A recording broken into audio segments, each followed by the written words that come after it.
Hello and welcome to Commerce Made Easier. In today's lecture of Business Studies class 11th, we will discuss the forms of business organization chapter, and in that today our topic is cooperative societies यानी सहकारी समिति इसको हिंदी में कहते हैं।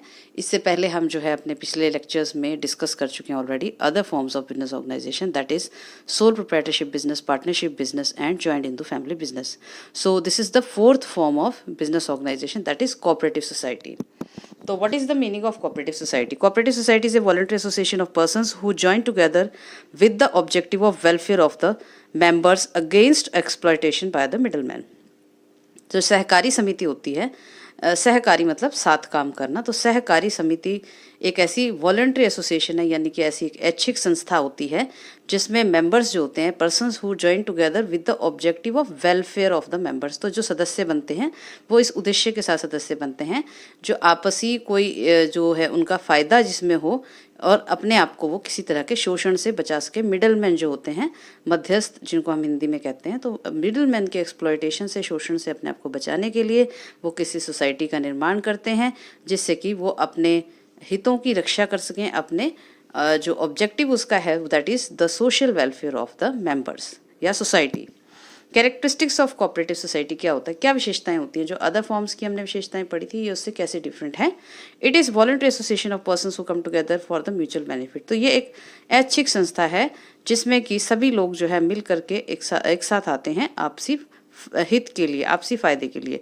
तो ये ऐच्छिक संस्था है, यानी इसमें कोई ज़ोर ज़बरदस्ती नहीं है किसी के साथ, कोई कंपल्शन नहीं है, जिसकी इच्छा हो वो इसका मेंबर बन सकता है और ये अपने फ़ायदे के लिए यहाँ पर मेंबर बनते हैं। Then minimum 10 persons are required to form cooperative society. तो कोऑपरेटिव सोसाइटी खोलने के लिए कम से कम 10 लोगों की आवश्यकता होती है, 10 सदस्य होने चाहिए। Then it has separate legal identity from its members. तो इसकी जैसे अपनी अलग पहचान होती है, लीगल आइडेंटिटी होती है, कानूनी रूप से इसकी पहचान होती है, तो it is separate from the members. Then it is govern by the cooperative society act 1912। तो इसमें जो रूल लागू होते हैं, तो कोऑपरेटिव सोसाइटी एक्ट जो है, कोऑपरेटिव सहकारी समिति अधिनियम 1912 जो है उसके रूल्स इसमें अप्लाई होते हैं। Then its registration is compulsory. तो इसका रजिस्ट्रेशन भी जो होता है इस एक्ट के अंतर्गत होता है, cooperative society act 1912।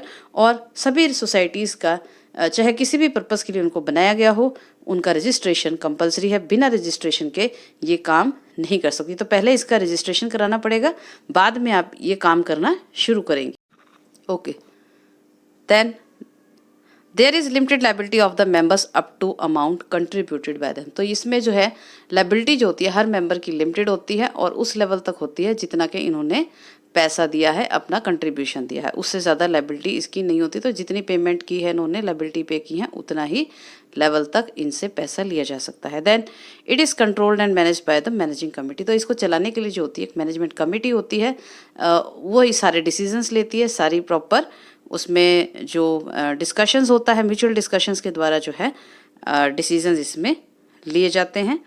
Then it is controlled and manage by the managing committee. Then decisions are taken by the majority in meetings. तो इसमें जो फैसले होते हैं मेजॉरिटी पे होते हैं, जैसे 2/3 बहुमत से जो है फैसला होता है। तो चाहे फैसला सही हो या गलत हो, जो भी फैसला लिया जाता है, आपसी प्रॉपर मीटिंग होती है, उसमें डिस्कशन होता है, उसके बाद जो है उसमें प्रस्ताव पारित होता है 2/3 बहुमत से और वो फैसला इसमें लिया जाता है। तो इस तरीके से इसमें डिसीजंस लिए जाते हैं। Then cooperative society have service motive, that is mutual help and welfare of the members. तो इसमें जो प्रॉफिट मोटिव होता है वो नहीं होता, जैसे हमने बाकी फॉर्म्स देखा था, joint in the family business है, पार्टनरशिप बिजनेस है या ये सोल प्रोप्राइटरशिप बिजनेस है। सभी का जो मेन ऑब्जेक्टिव होता है पैसा कमाना होता है, लेकिन यहाँ पर जो है पैसा कमाना एक ऑब्जेक्टिव नहीं है, that is the social welfare of the members. तो जो उनका फ़ायदा है, लाभ है समाज का या सदस्यों का, अपने उनको फ़ायदा पहुँचाने के लिए यहाँ पर, तो फ़ायदे से हमारे यहाँ पर मतलब फाइनेंशियल तो है ही, जैसे इकोनॉमिकली इसमें हम बेनिफिट लें, लेकिन इसमें मेन ऑब्जेक्टिव प्रॉफिट कमाना है और उसके लिए चाहे जो भी करना पड़े प्रॉफिट कमाने के लिए, वो चीज़ यहाँ पर नहीं है।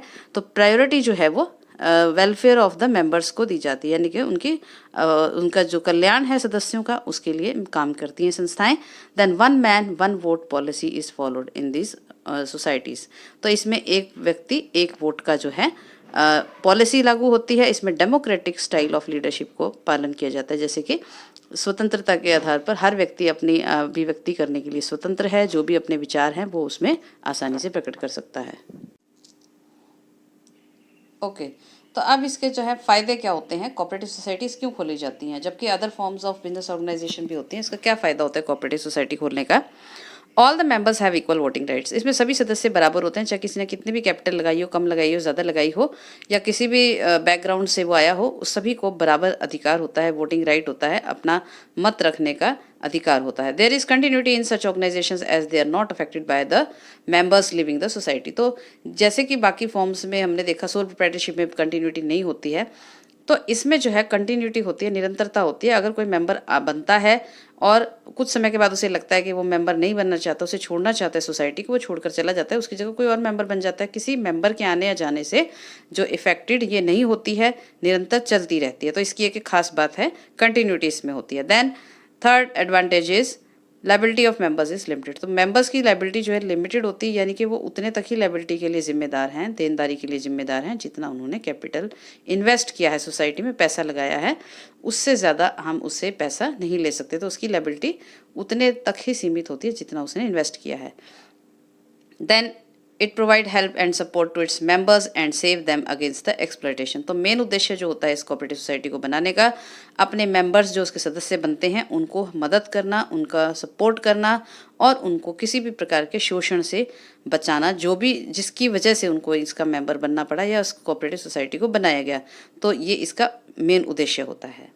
Then advantages, another advantage is it brings economy in operations by reducing the cost of operation। तो क्योंकि cooperative society जो इसका मेन उद्देश्य ही वेलफेयर है, तो ये बड़े लेवल पर जब काम करती है तो इसमें जो है इकोनॉमी आती है, मतलब कि कम खर्चीली प्रक्रियाएं अपनाती है, जिससे कि कॉस्ट जो है उसका कम हो जाता है, लागत कम आती है, और साथ ही इसमें जो भी परचेजिंग की जाती है लमसम अमाउंट में, यानी ज़्यादा मात्रा में हम खरीदारी करते हैं और अपने मेंबर्स को जो भी हम चीज़ें बेचते हैं या देते हैं वो कम खर्चे पर या कम कीमत पर उनको देते हैं, जिससे उनको आर्थिक लाभ भी पहुंचता है, इकोनॉमिक बेनिफिट भी होता है।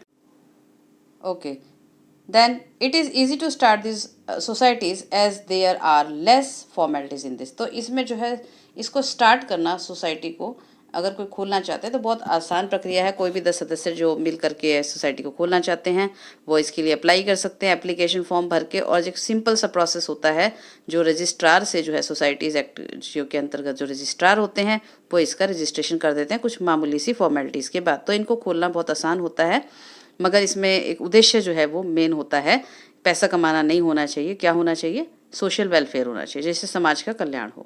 Then they get support from the government as they get tax exemptions, grants, subsidies and easy loans from the government.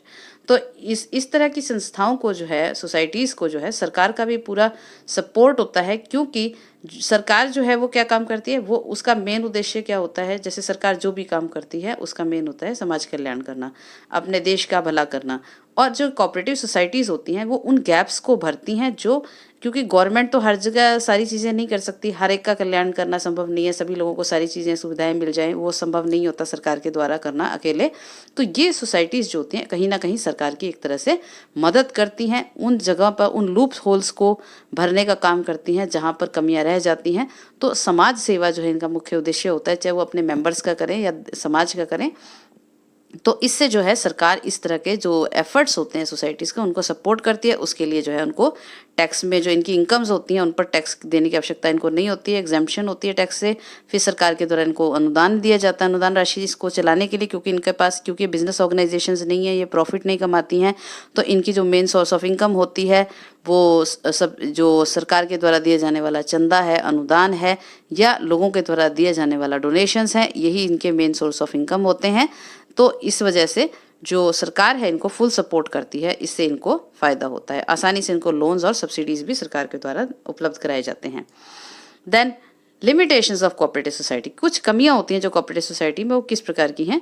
There is lack of managerial skill in it. जैसे हमने बाकी फॉर्म्स में भी अभी तक देखा है कि जो इसके सदस्य हैं उन्हीं में से लोगों को चुना जाता है, कमेटी बनाई जाती है, मैनेजरियल कमेटी, जो इसको मैनेज करती है, चलाती है। तो वो लोग जो है, कोई भी सदस्य बन सकता है, इसके लिए कोई जो क्राइटेरिया नहीं होता है कि मिनिमम क्वालिफिकेशन हो, कोई डिग्री हो, डिप्लोमा हो, तो कोई भी सदस्य बन जाते हैं। और उन्हीं में से कुछ लोगों को जो है चुनाव के द्वारा जो है मैनेजमेंट कमेटी के सदस्य बना दिया जाता है और वो इसको जो है चलाते हैं। तो वो इतने एक्सपर्ट नहीं होते हैं, उनके अंदर वो मैनेजरियल स्किल्स नहीं होते हैं, वो गुण नहीं होते हैं जो एक संगठन को चलाने के लिए चाहिए, जिसकी वजह से इनको अक्सर नुकसान होता है, सही फैसले लेने में इनको दिक्कत होती है। Then these organisations have limited resources due to lack of capital, क्योंकि हमने अभी डिस्कस किया था कि इनके पास जो सोर्स ऑफ इनकम होते हैं बड़े ही लिमिटेड होते हैं, सरकार से अनुदान मिल जाता है, और वो भी बहुत बड़ी बड़ी पुरानी ऑर्गेनाइजेशन जब ये हो जाती हैं तब सरकार से इनको सपोर्ट मिलता है। स्टार्टिंग में जो इनको अपना खुद का ही पैसा जो है सदस्यों को लगाना पड़ता है, उसके अलावा इनके पास ज़्यादा कोई सोर्स ऑफ इनकम होता नहीं है, क्योंकि इनका बेसिक काम जो है बिजनेस करना नहीं है, पैसा कमाना नहीं है। तो इनसे जो भी चंदा वगैरह जो भी इनको छोटी मोटी इनकम्स होती हैं उन्हीं से ये अपना जो है गुजारा करते हैं, जिससे कि इनके पास संसाधन लिमिटेड होते हैं, लिमिटेड एसेट्स होती हैं, और एक लेवल तक ही अपने इसको सोसाइटीज़ को एक्सटेंड कर सकते हैं, ज़्यादा बड़े लेवल्स पर नहीं ले जा सकते क्योंकि कैपिटल का अभाव रहता है। Then there is lack of secrecy in every matter is to be discussed in the meeting of the committee. तो यहाँ पर सीक्रेसी का अभाव होता है बिल्कुल ही, जैसे कोई भी डिसीजन इन्हें लेना होता है तो उसके लिए बाकायदा मीटिंग होती है, जितने भी सदस्य होते हैं सभी के साथ विचार विमर्श किया जाता है, उसके बाद जो है हर चीज़ का फैसला होता है, मेजोरिटी के आधार पर होता है। तो डेमोक्रेटिक स्टाइल ऑफ लीडरशिप यहाँ पर होता है। तो सीक्रेसी यहाँ पर मेंटेन नहीं होती, जैसे हमने बाकी फॉर्म्स में देखा कि उन्हीं लोगों के पास सीक्रेट जो रहता है, चाहे सोल प्रोप्राइटरशिप बिजनेस हो, चाहे पार्टनरशिप बिजनेस हो, चाहे ज्वाइंट इंटू फैमिली बिजनेस हो, सभी में जो हेड्स होते हैं, ये जो मैनेजमेंट होती है, उन्हीं के पास सारे जो भी इनके सीक्रेट्स होते हैं बिजनेस के वो रहते हैं। लेकिन जो सोसाइटी होती है इसमें ऐसा कोई सीक्रेट नहीं हो पाता, क्योंकि इसमें हर चीज़ जो है सभी सदस्यों के साथ डिस्कशन के बाद ही की जाती है, तो सभी को सब बातें पता होती हैं, जिसका कई बार नुकसान जो है इन सोसाइटीज़ को हो सकता है। Then another disadvantage is mutual conflicts amongst the members and groupism. तो कई बार क्या होता है इसमें आपसी झगड़े, क्योंकि बहुत सारे सदस्य होते हैं, मैनेजमेंट कमेटी में भी कई सारे सदस्य होते हैं, बाकायदा विचार विमर्श होता है और मेजॉरिटी से डिसीजंस लिए जाते हैं। तो कई बार कुछ मेंबर्स जो होते हैं कमेटी के वो इसको डोमिनेट कर लेते हैं, यानी कि उस पर जो है एक तरह से अपना पूर्ण अधिकार कर लेते हैं, और उन्हीं की जो है मनमानी या उन्हीं की बात जो है हर जगह माननी पड़ती है सभी सदस्यों को। तो कुछ लोग ऐसे सदस्य होते हैं जो कुछ बोलते ही नहीं है मीटिंग्स में, उन्हें कोई सिर्फ नाम के सदस्य बने रहते हैं। कुछ लोग ऐसे होते हैं जो सिर्फ अपनी ही मनमर्जी जो है वो करते हैं, अपने हिसाब से फैसले लेते हैं। तो इस वजह से जो है इसमें ग्रुपिज्म बढ़ जाता है और गुटबाजी इसमें ज़्यादा बढ़ जाती है, और साथ में आपसी झगड़े भी इसमें होते रहते हैं। Then as they receive benefits from the government so much government interference is seen. तो क्योंकि जो है सरकार इनको अनुदान देती है, इनकी वजह से जो है सरकार के पैसे से ही ये चलती हैं ज़्यादातर, तो सरकार का इंटरफेरेंस से बढ़ जाता है। तो सरकार जो है उन्हें जो सरकार के नियम है या सरकार की बातें हैं इनको माननी पड़ती हैं, जिस तरह से भी सरकार इनको कहती है करने के लिए इनको वो करना पड़ता है, चाहे इनकी इच्छा हो या ना हो, क्योंकि अगर अब ऐसा नहीं करेंगे तो सरकार उन्हें पैसे देना बंद कर देगी। Then most of the cooperative society suffer losses because they have limited source of income and sometime it become difficult to meet the regular expenses also. तो ज़्यादातर इन सोसाइटीज़ का अगर इनको प्रॉपर सपोर्ट प्राप्त ना हो, अच्छी इनकम के सोर्स ना हो, तो इन्हें लगभग नुकसान उठाना पड़ता है, और इतना जो है इनके पास पैसे की शॉर्टेज होती है, इनकम की कमी होती है कि अपने जो आर्थिक जो बेसिक खर्चे हैं, मूलभूत आवश्यकताएं हैं, वो भी पूरी नहीं कर पाते, और धीरे धीरे ऐसा समय आता है कि ये बिल्कुल ही घाटे में चलने लगती हैं और सही तरह से काम नहीं कर पाती हैं। तो ये थे कोऑपरेटिव सोसाइटीज़ के विशेषताएं और उसके फ़ायदे और नुकसान। अब हम डिस्कस करेंगे कितने प्रकार की सोसाइटीज़ हो सकती हैं। वैसे तो कोऑपरेटिव सोसाइटी कितनी प्रकार की हो सकती हैं, समाज में जिस भी तरह की कोई कमी नज़र हमें आती है तो उस हिसाब से हम समाज सेवा के लिए या उस कमी को पूरा करने के लिए सोसाइटी खोल सकते हैं। इसके लिए कोई लिमिट्स नहीं है कि आप इसी प्रकार की ही सोसाइटीज़ खोल सकते हैं, लेकिन जो कुछ आम तौर पर जो देखने में सोसाइटीज़ आती हैं, अक्सर जिनको खोला जाता है, वो उनमें से हम कुछ को डिस्कस करेंगे। वैसे इसकी कोई सीमा नहीं है, किसी भी तरह की सोसाइटीज़ हम खोल सकते हैं, उसका मूल उद्देश्य होना चाहिए welfare of the human beings. तो टाइप्स ऑफ कोऑपरेटिव सोसाइटी में हम डिस्कस करेंगे सबसे पहले कंज्यूमर कोऑपरेटिव सोसाइटीज़। तो कंज्यूमर कोऑपरेटिव सोसाइटी, जैसा कि नाम से ही पता चल रहा है, कंज्यूमर यानी ग्राहक। तो these societies are formed by the consumers to protect themselves against the exploitation of the producers और मिडलमैन।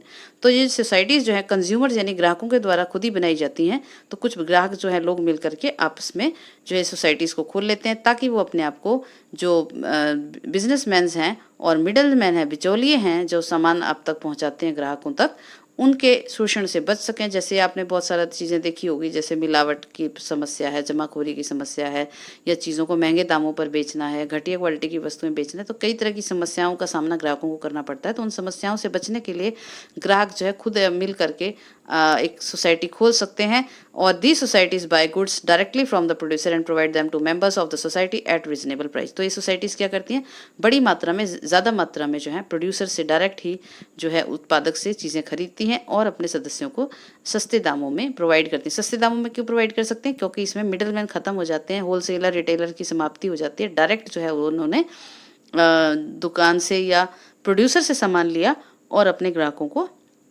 क्योंकि कॉस्ट हमारी कम हो गई तो हम रिजनेबल प्राइसेस में या बहुत ही लो प्रॉफिट्स पर अपने मेंबर्स को, सदस्यों को इसको बेच सकते हैं। तो इसलिए कंज्यूमर्स का इससे बचाव होता है against the exploitation by the middle man.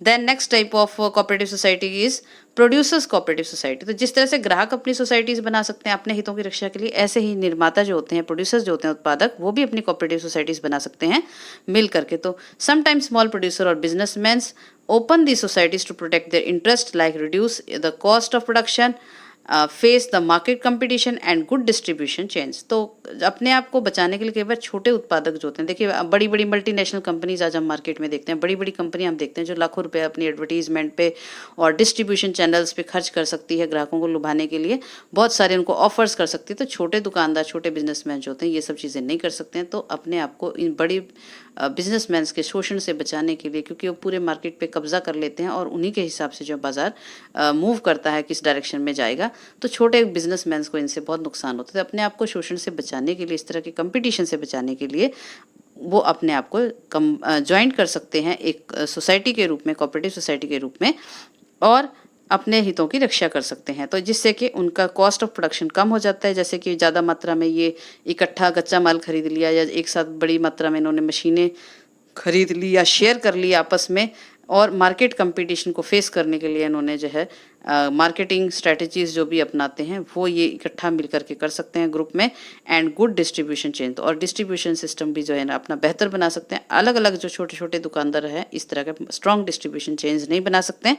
तो ये सोसाइटीज़ जो है उनमें छोटे उत्पादकों की मदद करती हैं। Then the society supply raw material, machinery and other input to its members at low prices and also help them in selling their products in the market। तो ये जो सोसाइटीज़ होती हैं जिनके सदस्य होते हैं ये अपने मेंबर्स की जो मदद करती है उत्पादकों की, उन्हें अच्छे दामों पे, जो सस्ते दामों पे कच्चा माल और मशीनें और भी जो आवश्यक सामग्री होती है सस्ते दामों पर उपलब्ध करा करके, और साथ ही उनकी जो वस्तुएं हैं मार्केट में बेचने के लिए और मार्केटिंग के लिए उनकी हेल्प करती हैं। तो इस तरह से प्रोड्यूसर्स जो है अपनी खुद की कोऑपरेटिव सोसाइटी खोल सकते हैं ताकि वो इस तरह की समस्याएं जो भी उनके आती हैं सामने उनको फेस कर सकें।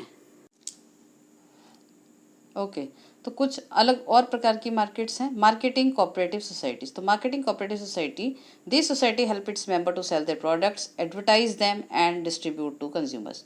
तो जो मार्केटिंग का काम करने के लिए कई बार जो है कोऑपरेटिव सोसाइटीज़ बना ली जाती हैं लोगों के द्वारा, सदस्यों के द्वारा, ताकि वो अपने प्रोडक्ट्स को बेच सकें, उनका विज्ञापन कर सकें अच्छी तरीके से, उनको जो है ग्राहकों तक इन्फॉर्मेशन पहुंचा सकें और उनको ग्राहकों तक डिस्ट्रीब्यूट कर सके। तो डिस्ट्रीब्यूशन सिस्टम को स्ट्रॉन्ग करने के लिए तो मार्केटिंग का जो भी फंक्शन होता है वो सारे काम इसमें होते हैं। This society perform marketing function like packaging, warehousing, transportation etcetera, and profits are distributed amongst the members.